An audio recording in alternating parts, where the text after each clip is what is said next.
नमस्कार, आप देख रहे हैं एमए न्यूज। मैं हूं नीरज कुमार। आज जदयू में संगठनात्मक बैठक क्यों बुलाई गई, सब कुछ बताया जदयू प्रवक्ता अंजुम आरा और राज्यसभा सांसद संजय झा ने। छोड़ जाते हैं तमाम प्रतिक्रियाओं के साथ। गन्ना अकेला प्रदेश है जो करा दिए और राज्य पर रिपोर्ट पब्लिश कर दी।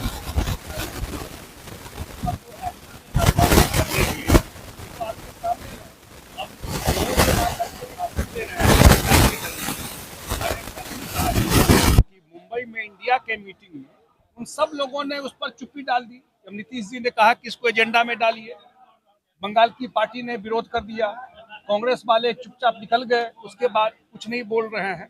इसलिए बिहार तो ये काम कर चुका है और अगर आगे कुछ और होता है तो अच्छी बात। अच्छा, तेजस्वी यादव लगातार घूम रहे हैं और जगह जगह माइनॉरिटी को लेकर के दरभंगा के इशू पर उन्होंने सवाल खड़े किए हैं, क्या कहेंगे? देखिए, अभी लोकसभा का चुनाव हुआ है और आप ही लोग चला रहे थे कि कितना मीटिंग कर लिए, इतना मीटिंग कर लिए, क्या किए? रिजल्ट सामने में है ना।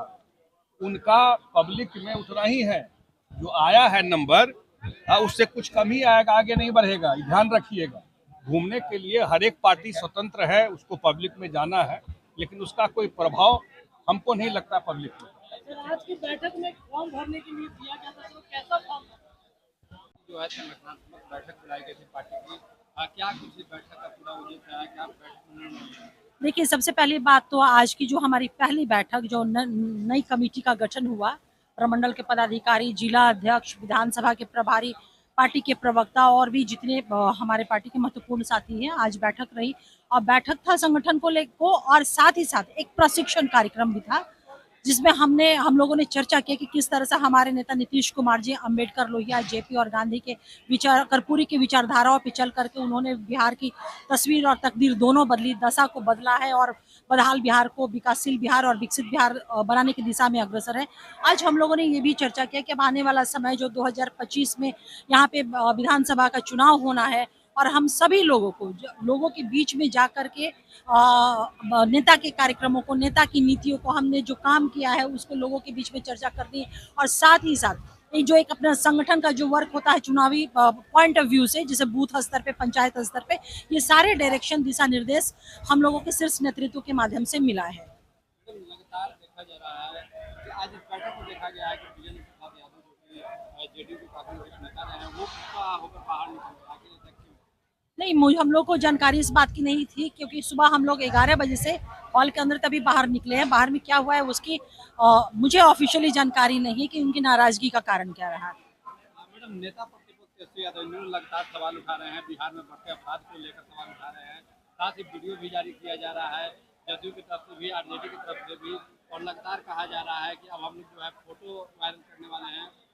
क्या कुछ कहेंगे? देखिए, नेता प्रतिपक्ष जो है ना, केवल सोशल मीडिया पे एक पोस्ट पे बातों को कह करके वो निकल जाते हैं। नेता प्रतिपक्ष का जो दायित्व है, आपने देखा होगा जब सदन चलता है वो लापता रहते हैं। क्या नेता प्रतिपक्ष का दायित्व यही है कि आप एक पे सोशल मीडिया पे आकर झूठ का रायता फैला करके निकल जाएं?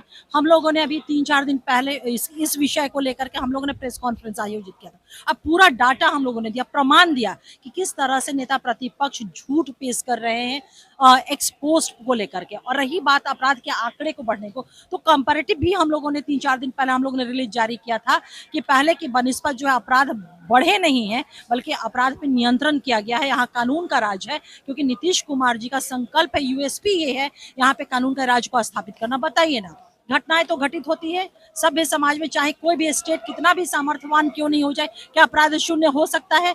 लेकिन जो अपराध और अपराधी हैं उनकी गतिविधियों पे नियंत्रण लगाना, अंकुश लगाना, इसे कहते हैं कानून का राज, जिसे नीतीश सरकार बहुत सक्षम है और अंकुश लगाई हुई है। ये वो दौर नहीं है जब अपराध और अपराधियों की पंचायती उस वक्त के तत्कालिक चीफ मिनिस्टर के आवास एक अन्य मार्ग पे हुआ करता था।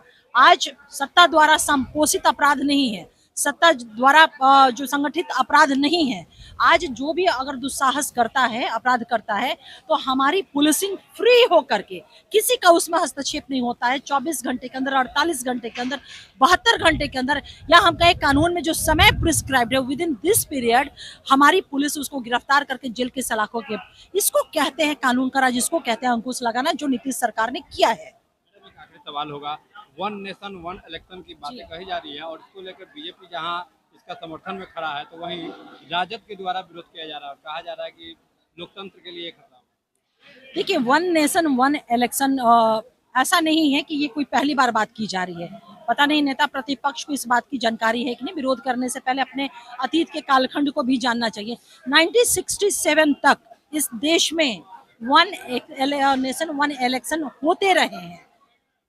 वन नेशन वन इलेक्शन का जो एनडीए सरकार की हमारी सोच है या लाने जा रही है, हम उसका स्वागत करते हैं। उसके पीछे एक कारण है कि देखिए, एक बार जब चुनाव होंगे तो एक तो हमेशा चुनावी मोड में हमारी सरकारें, हमारी पार्टियां, हमारे इलेक्शन कमीशन हुआ करते थे। व्यापक धन की खर्चा उसमें होती थी। हमारे जो सुरक्षा बल है, नो डाउट जब चुनाव होता है तो सुरक्षा बल को बॉर्डर से भी ला करके यहाँ चुनावी ड्यूटी में लगाया जाता है। अब सोचिए कि हमेशा उसमें वो इन्वॉल्व रहते हैं। जनशक्ति जो ह्यूमन रिसोर्स है वो हमेशा इन्वॉल्व होते रहता है चुनाव में। इसके अलावा जब चुनाव होते हैं, चुनाव की घोषणा होती है, तो आचार संहिता लगाया जाता है, कोड ऑफ कंडक्ट, और उसमें क्या होता है, विकास के कार्य बाधित होते हैं। तो जब एक बार इलेक्शन हो जाएगा हमारे देश में, तो एक बार ही वो सारे रिसोर्सेज इस्तेमाल होंगे, आचार संहिता नहीं लगेगा, विकास कार्य बाधित नहीं होंगे, और हमारी सरकारें 5 साल तक वो स्थिर रह करके विकास के कार्यों को फोकस कर पाएंगे।